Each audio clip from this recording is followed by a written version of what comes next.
La ética, ensayo sobre la conciencia del mal, por Alain Badiou. 7. El problema del mal. D. Esquema de una teoría del mal. 1. El simulacro y el terror. Hemos visto que toda novedad no es un acontecimiento. Aún es necesario que aquello convocado y nombrado por el acontecimiento sea el vacío central de la situación, respecto del cual este acontecimiento es un acontecimiento. La cuestión de la nominación es esencial, pero aquí no podemos presentar la teoría completa. Se comprenderá fácilmente, sin embargo, que el acontecimiento, teniendo por ser el desaparecer, puesto que es una suerte de suplemento fulminante que adviene en la situación, lo que se retiene en ella y sirve de guía a la fidelidad es algo así como una traza o un nombre en relación con el acontecimiento disipado. Cuando los nazis hablan de revolución nacional socialista, toman prestado una nominación: revolución, socialismo, certificada por los grandes acontecimientos políticos modernos, la revolución de 1792 o la revolución bolchevique de 1917. Toda una serie de rasgos quedan ligados por este préstamo y por él legitimados: la ruptura con el antiguo orden, el apoyo buscado en las asambleas de masas, el estilo dictatorial del Estado, el patos de la decisión, la apología del trabajador, etc.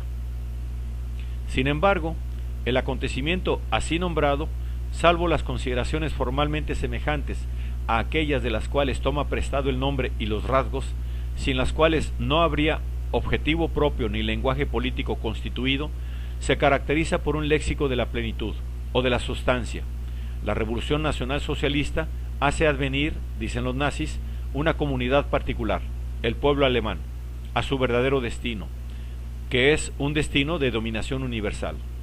De tal manera se supone que el acontecimiento hace advenir al ser, nombra no el vacío de la situación anterior, sino su completud, no la universalidad de lo que no se sostiene justamente en ningún trazo, en ningún múltiple particular, sino la particularidad absoluta de una comunidad, ella misma enraizada en los rasgos de la tierra, la sangre, la raza.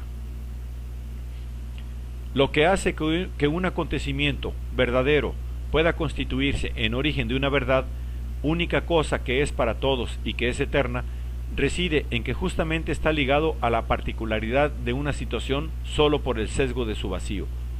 El vacío, el múltiple de nada, no excluye ni obliga a nadie. Es la neutralidad absoluta del ser. De modo que la fidelidad de la que un acontecimiento es el origen, aunque sea una ruptura inmanente en una situación singular, no por eso deja de apuntar a la universalidad. Por el contrario, la ruptura sorprendente inducida por la toma de poder por los nazis en 1933, que formalmente es indistinguible de un acontecimiento, eso es lo que desorientó a Heidegger en la medida en que se la piensa como revolución alemana y no es fiel sino a la supuesta sustancia nacional de un pueblo, en realidad solo se dirige a aquellos que ella misma determina como alemanes. Por lo tanto, a partir de la nominación del acontecimiento, al no tomar en cuenta que esta nominación, revolución, solo funciona bajo la condición de verdaderos acontecimientos universales, por ejemplo, las revoluciones de 1792 o de 1917, es radicalmente incapaz de cualquier verdad. Cuando bajo nombres tomados en préstamo a los procesos reales de verdad, una ruptura radical en una situación convoca, en vez del vacío, la particularidad plena o la sustancia supuesta de esta situación, diremos que se tiene un simulacro de verdad. Simulacro debe ser tomado en sentido fuerte. Todos los rasgos formales de una verdad son puestos en obra en el simulacro.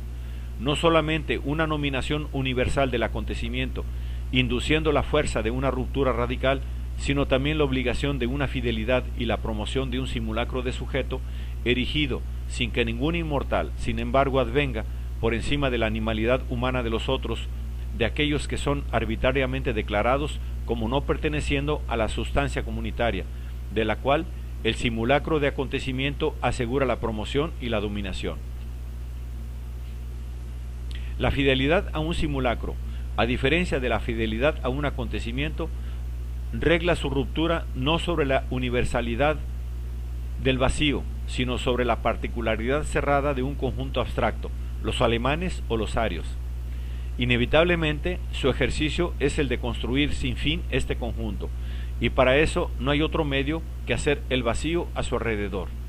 El vacío, expulsado por la promoción en simulacro de un acontecimiento sustancia, retorna con su universalidad como lo que debe ser efectuado para que la sustancia sea. También se puede decir lo que es dirigido a todos. Y aquí, todos es forzosamente aquello que no pertenece a la sustancia comunitaria alemana, la cual no es un todo, sino un algunos, ejerciendo su dominación sobre todos. Es la muerte, o esta forma diferida de la muerte, que es la esclavitud al servicio de la sustancia alemana. Así, la fidelidad al simulacro, que demanda a los algunos de la sustancia alemana sacrificios y compromisos prolongados, puesto que tiene realmente la forma de una fidelidad, tiene por contenido la guerra y la masacre. Allí no se trata de los medios, es todo el real de esa fidelidad. En el caso del nazismo, el vacío ha retornado bajo un nombre privilegiado, el nombre de judío. Ciertamente hubo otros, los gitanos, los enfermos mentales, los homosexuales, los comunistas, pero el nombre judío fue el nombre de los nombres para designar aquello cuya desaparición creaba, alrededor de la supuesta sustancia alemana promovida por el simulacro Revolución Nacional Socialista, un vacío suficiente para identificar la sustancia. La elección de este nombre reenvía, sin ninguna duda, a su lazo evidente con el universalismo, en particular con el universalismo revolucionario, aquello que, en suma, este nombre tenía ya de vacío, es decir, conectado a la universalidad y a la eternidad de las verdades. No obstante, en la medida en que ha servido para organizar la exterminación, el nombre judío es una creación política nazi que no tiene ningún referente preexistente, un nombre cuyo uso nadie puede compartir con los nazis y que supone el simulacro y la fidelidad al simulacro, y en consecuencia la singularidad absoluta del nazismo como política. Pero aún en este punto es preciso reconocer que esta política imita el proceso de una verdad. Toda fidelidad a un acontecimiento auténtico nombra a los adversarios de su perseverancia. Contrariamente a la ética consensual, que pretende evitar la escisión, la ética de las verdades es siempre más o menos militante, combatiente, ya que su heterogeneidad respecto a las opiniones y los saberes establecidos se da concretamente en la lucha contra todo tipo de tentativas de interrupción, de corrupción, de retorno a los intereses inmediatos del animal humano, de sarcasmo y de represión, contra el inmortal que adviene como sujeto. La ética de las verdades supone el reconocimiento de estas tentativas y, en consecuencia, la operación singular que consiste en nombrar enemigos. El simulacro Revolución Nacional Socialista indujo esas nominaciones, en particular la de judío, pero la subversión que implica el simulacro respecto del acontecimiento verdadero se continúa en estos nombres, ya que el enemigo de una verdadera fidelidad subjetiva es justamente el conjunto cerrado, la sustancia, la comunidad. Es contra estas inercias que se debe hacer valer el trazado azaroso de una verdad y de su destinación universal. Toda invocación a la tierra, la sangre, la raza, la costumbre, la comunidad, trabaja directamente contra las verdades. Es este conjunto el que precisamente nombra como enemigo la ética de las verdades. Allí donde la fidelidad al simulacro promueve la comunidad, la sangre, la raza, etc., nombra precisamente como enemigo, por ejemplo, bajo el nombre de judío, al universal abstracto, la eternidad de las verdades, lo destinado a todos.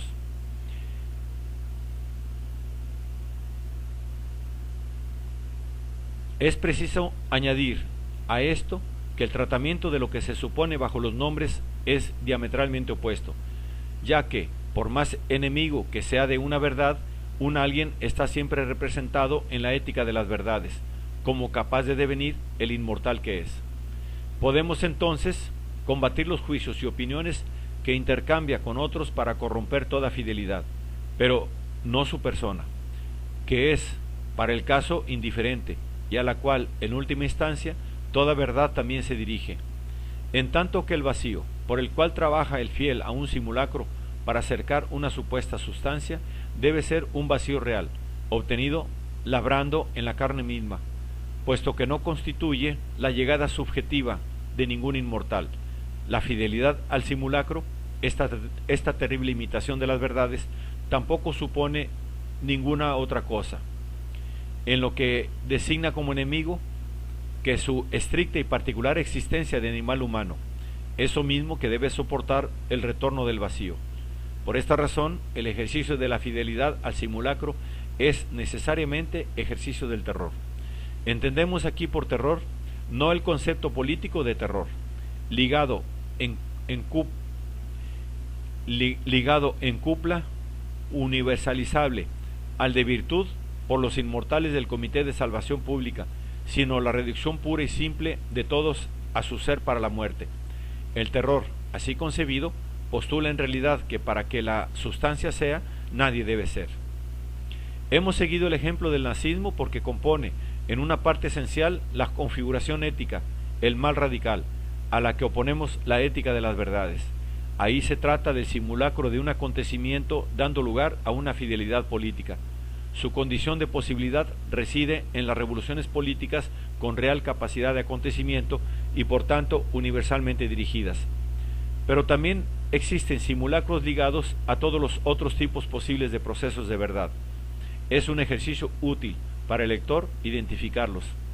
Así se puede ver que ciertas pasiones sexuales son simulacros de acontecimientos amorosos, que entrañan bajo ese título terror y violencia.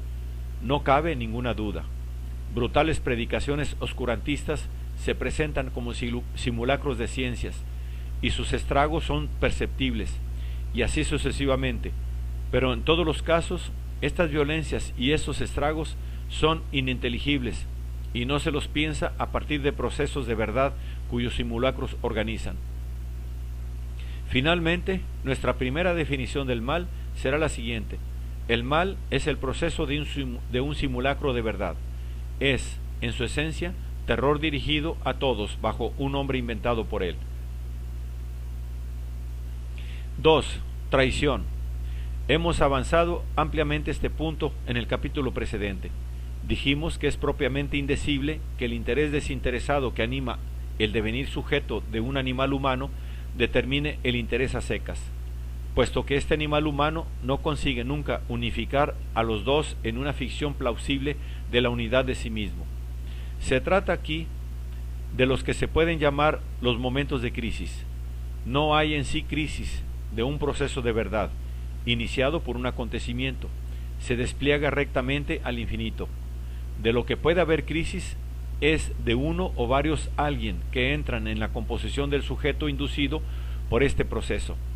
Todo el mundo conoce los momentos de crisis de un amante, de desaliento de un investigador, de desánimo de un militante, de esterilidad de un artista. O también la incomprensión durable de una demostración matemática para aquel que la lee, la oscuridad irreductible de un poema del cual, sin embargo, vagamente se percibe la belleza, etc. Hemos dicho de dónde provienen estas experiencias, bajo la presión de las exigencias del interés, o bajo aquella, por el contrario, del imperativo de una novedad difícil. En la continuidad subjetiva de la fidelidad hay ruptura de la ficción por la cual yo soporto, como imagen de mí mismo, la confusión entre interés e interés desinteresado, entre animal humano y sujeto, entre mortal e inmortal. A partir de ese momento se descubre una elección pura entre el continuar de la ética de esta verdad y la lógica de la perseverancia en el ser del simple mortal que soy. Una crisis de fidelidad es siempre la que pone a prueba, por defección de una imagen, la única máxima de la consistencia, o sea, de la ética, continuar aun cuando se haya perdido la huella, cuando no se sienta más atravesado por el proceso, cuando el acontecimiento mismo se haya oscurecido, se haya extraviado su nombre, o que uno se pregunte si no nombraba un error, incluso un simulacro. En efecto, la existencia conocida de simulacros ayuda poderosamente a la puesta en forma de las crisis. La opinión me murmura, y en consecuencia yo me murmuro, puesto que jamás estoy fuera de la opinión, que mi fidelidad bien podría ser el terror ejercido sobre mí mismo, y que la felicidad a la cual soy fiel reúne mucho, demasiado, de tal o cual mal identificado. Se trata de una alternativa siempre posible, puesto que los rasgos formales de este mal, como simulacro, son exactamente los de una verdad. Entonces, a lo que estoy expuesto es a traicionar una verdad. La traición no es un simple renunciamiento. Desgraciadamente, no se puede simplemente renunciar a una verdad. La denegación en mí del inmortal es mucho más que un abandono, una cesación. Siempre debo convencerme que el inmortal en cuestión no ha existido jamás y, en consecuencia, adherir sobre este punto a las opiniones cuyo único ser es estar al servicio de los intereses. Es precisamente esta negación. Puesto que lo inmortal, si reconozco su existencia, me ordena continuar, tiene la potencia eterna de las verdades que lo inducen. Por consecuencia, es necesario que traicione en mí el devenir sujeto, que devenga enemigo de esta verdad en la composición de cuyo sujeto entraba, a veces con otros, el alguien que soy. Se explica así que los antiguos revolucionarios sean obligados a declarar que ellos estaban en el error y la locura, que un antiguo amante no comprenda más por qué él amaba a esta mujer, o que un científico fatigado llega a desconocer y burlarse burocráticamente del devenir de su propia ciencia. Como el proceso de verdad es ruptura inmanente, no se lo puede abandonar.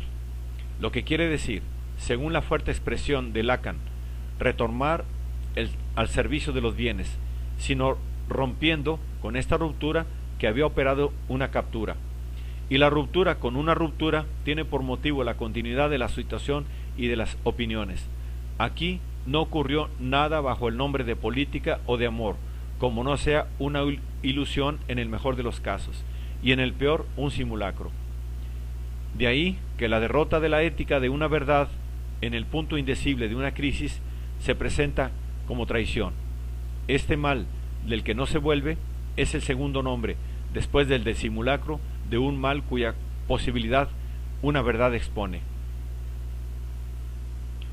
3. Lo innombrable.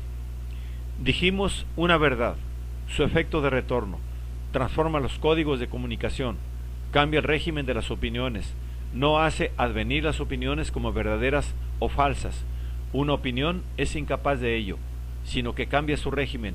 Una verdad, en su ser múltiple eterno, permanece indiferente a las opiniones, pero éstas devienen otras. Lo que quiere decir que los juicios en otros tiempos evidentes para la opinión no son más sostenibles, que son necesarios otros, que las maneras de comunicar se modifican, etc. Este efecto de recomposición de las opiniones lo hemos llamado impotencia de las verdades.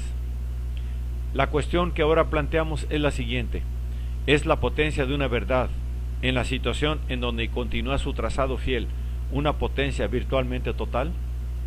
¿En qué consiste la hipótesis de una potencia total de tal o cual verdad? Para comprenderlo, es preciso recordar nuestros axiomas ontológicos. Una situación objetiva, en particular aquella en que una verdad subjetiva trabaja, siempre es un múltiple compuesto de una infinidad de elementos, los que, por otra parte, a su turno también son múltiples. Entonces, ¿cuál es la forma general de una opinión? Se trata de un juicio que concierne tal o cual elemento de la situación objetiva. El tiempo hoy está tormentoso. Te digo que los políticos están todos podridos, etc. Es un requisito para que se pueda discutir en términos de opinión que los elementos de la situación, que son todos los que pertenecen a esta situación, puedan ser nombrados de una manera o de otra. Nombrar solo quiere decir que los animales humanos están en condiciones de comunicar respecto de esos elementos, de socializar su existencia, de ordenarlos según sus intereses. Llamemos lenguaje de la situación a la posibilidad pragmática de nombrar a los elementos que la componen y, por consecuencia, de intercambiar opiniones al respecto. Toda verdad también tiene que ver con los elementos de la situación. ya que su proceso no es otro que el de examinarlos desde el punto de vista del acontecimiento.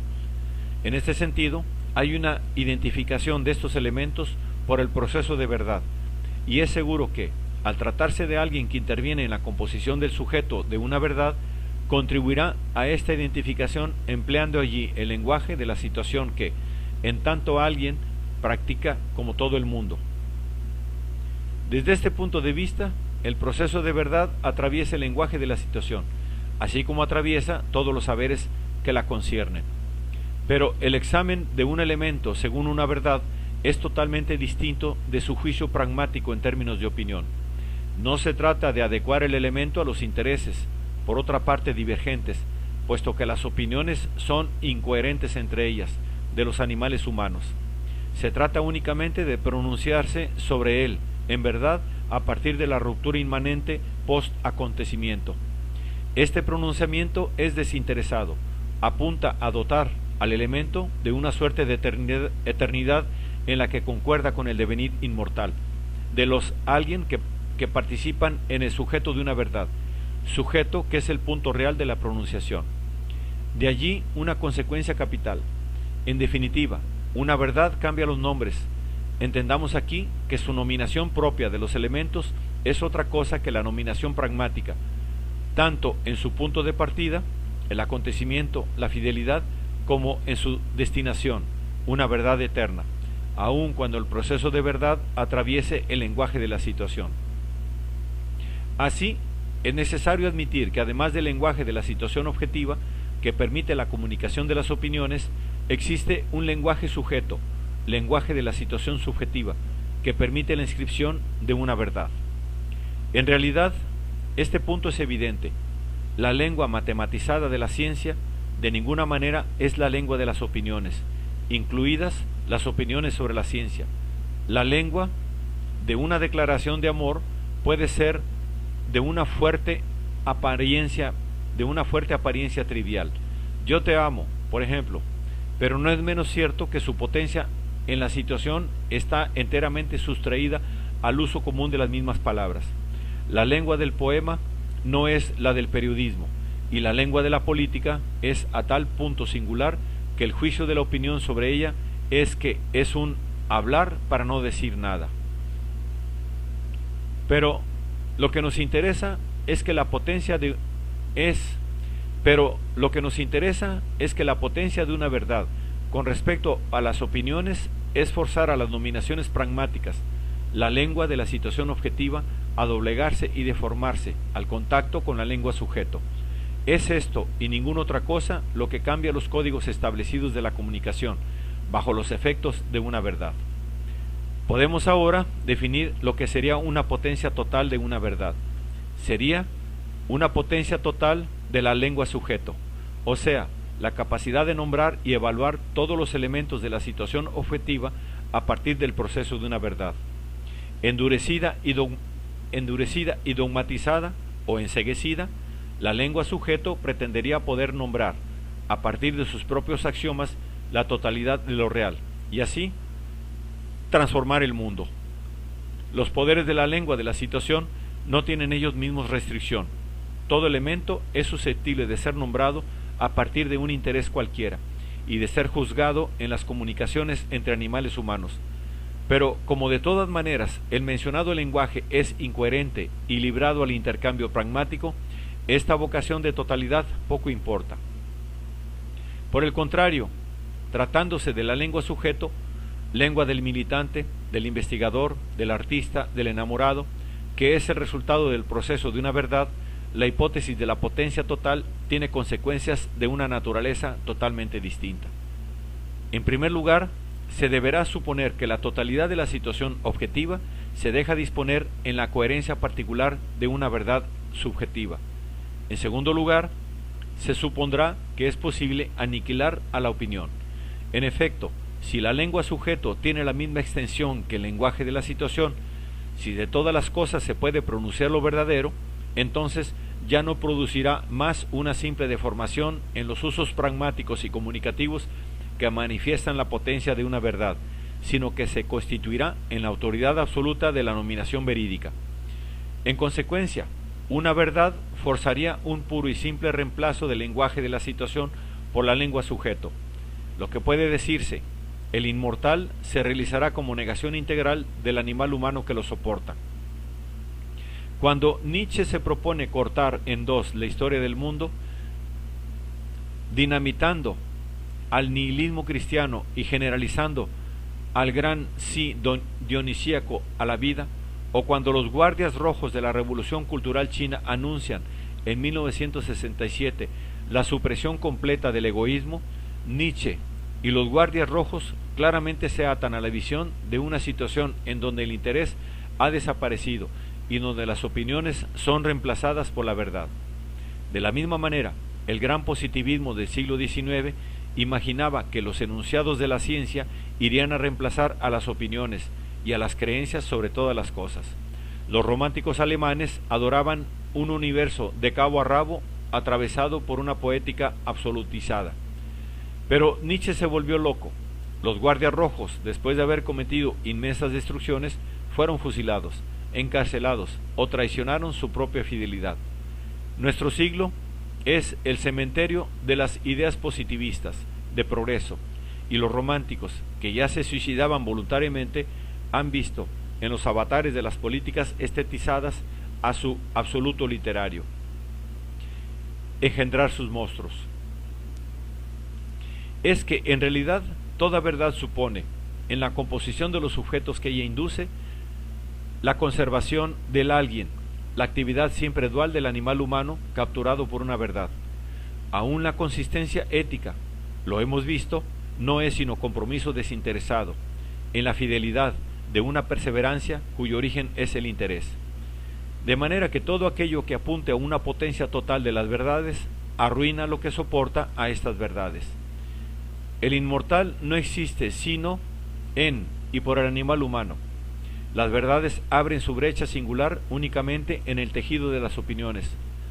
Somos nosotros mismos, tal cuales, quienes nos exponemos a devenir sujetos. No hay otra historia que la nuestra. No hay un mundo verdadero por venir. El mundo, en tanto que mundo, está y permanecerá del lado de acá, de lo verdadero y de lo falso. No hay un mundo cautivo de la coherencia del bien. El mundo está y permanecerá del lado de acá, del bien y del mal. El bien no es el bien si pretende hacer al mundo bueno. Su único interés es el advenimiento en situación de una verdad singular. En consecuencia, es necesario que la potencia de una verdad sea también una impotencia. Toda absolutización de la potencia de una verdad organiza un mal. No solamente este mal es destrucción en la situación, porque la vocación de aniquilar la opinión en el fondo es idéntica a la vocación de aniquilar en el animal humano su animalidad misma, o sea, su ser, sino que, finalmente, también es interrupción del proceso de verdad en cuyo nombre se efectúa, al no preservar en la composición de su sujeto la duplicidad de los intereses, interés desinteresado e interés a secas. Es la razón por la cual llamamos a esta figura del mal un desastre, desastre de la verdad, inducido por la absolutización de su potencia. Que la verdad no tenga una potencia total, en última instancia, significa que la lengua sujeto, resultante del proceso de una verdad, no tiene el poder de nominación sobre todos los elementos de la situación. Debe al menos existir un elemento real, un múltiple existente en la situación que permanezca inaccesible a las nominaciones verídicas, librado solo a la opinión, al lenguaje de la situación, un punto que la verdad no puede forzar. Llamamos a este elemento lo innombrable de una verdad. Lo innombrable no es en sí, es virtualmente accesible al lenguaje de la situación. Se puede ciertamente intercambiar opiniones respecto a él, ya que no hay ningún límite a la comunicación. Lo innombrable es innombrable para la lengua sujeto. Digamos que este término no es susceptible de ser eternizado, o que no es accesible al inmortal. Es, en este sentido, el símbolo de un puro real de la situación, de su vida sin verdad. Es una tarea difícil del pensamiento determinar el punto de innombrable del tipo de proceso de una verdad. No es el caso de abordar aquí esta cuestión. Digamos, sin embargo, que tratándose del amor, se puede establecer que el goce sexual como tal está sustraído a la potencia de la verdad, que es verdad sobre el dos. En las matemáticas, que representan por excelencia al pensamiento no contradictorio, es justamente la no contradicción que resulta innombrable. Se sabe, en efecto, que es imposible demostrar en el interior de un sistema matemático la no contradicción de este sistema. Es el famoso teorema de Gödel. En fin, la comunidad, lo colectivo, son los innombrables de la política. Toda tentativa de nombrar políticamente una comunidad induce un mal desastroso. Se lo ve tanto en el ejemplo extremo del nazismo como en el uso reaccionario de la palabra francés, cuyo único sentido es de perseguir a la gente de aquí bajo la imputación arbitraria de ser extranjera. Lo que nos importa es el principio general. Esta vez el mal es, bajo condición de una verdad, querer a cualquier precio forzar la nominación de lo innombrable. Tal es exactamente el principio del desastre. Simulacro, correlacionado al acontecimiento. Traición, correlacionado a la fidelidad. Forzamiento de lo innombrable, correlacionado a la potencia de lo verdadero. Tales son las figuras del mal. Mal cuyo único bien reconocible, un proceso de verdad, actualiza su posibilidad.